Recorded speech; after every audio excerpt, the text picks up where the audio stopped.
porta acqua dove manca e la toglie dove ce n'è troppa. Questa è una delle funzioni principali del Consorzio di Bonifica Pianura Friulana, che recentemente è stato definito dall'assessore alle risorse agricole e forestali del Friuli Venezia Giulia, Cristiano Sciaulli, come una delle eccellenze a tutela del nostro territorio. A conferma del prezioso lavoro svolto, la Regione, pochi giorni fa, ha annunciato che nel prossimo assestamento di bilancio destinerà per le opere gestite dai consorzi una cifra importante, una decina di milioni di euro, che saranno utilizzati per ulteriori investimenti e manutenzione degli impianti.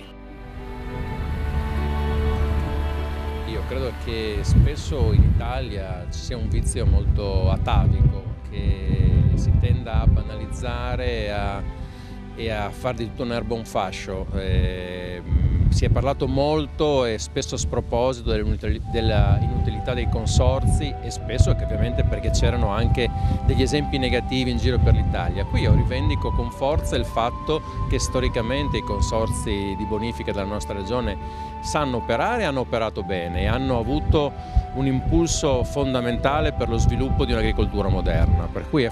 anche con le nuove leggi abbiamo riconosciuto il ruolo dei consorzi. I consorzi hanno fatto anche delle scelte importanti e innovative, pensiamo alla fusione fra Ledra Tagliamento e Bassa Friulana, che ha portato a un consorzio unico che è uno fra i più grandi d'Italia, e proprio a fronte di una capacità di investire e di rispondere anche alle esigenze che l'istituzione regione mette in campo, siamo convinti che con i consorzi si debba non solo continuare a collaborare, ma fare anche dei forti investimenti. E sono degli investimenti che non possono essere mordi e fuggi e non possono interrompersi con il cambio delle maggioranze politiche, mi permetto di dire. Bisogna credere fino in fondo alla necessità di un sistema irriguo moderno come fondamento sia per la sostenibilità ambientale e il risparmio irriguo, ma anche per la volontà e la speranza e l'ambizione di un'agricoltura moderna. Quindi noi continueremo in questo impegno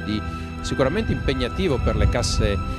regionali, di sostegno ai nostri consorzi. Anche quest'anno chiuderemo l'annualità con le prossime cifre dell'assestamento regionale a circa 11 milioni di euro fra investimenti e manutenzioni che verranno gestite dai nostri consorzi. I consorzi hanno anche dimostrato lungimiranza in questi anni, facendo delle opere che possono permettersi anche di avere dei ritorni economici attraverso l'efficientamento energetico, le energie rinnovabili, ma anche attraverso processi innovativi di irrigazione come l'irrigazione a goccia, che è stata ovviamente messa in campo in diverse aree regionali. Ci sono ancora sfide da affrontare, ma credo che insomma, attraverso anche scelte così che producono economie nel lungo periodo, penso che le risorse pubbliche possano veramente andare a diretto beneficio dei cittadini e in questo caso dei consorziati, ma dell'agricoltura tutta.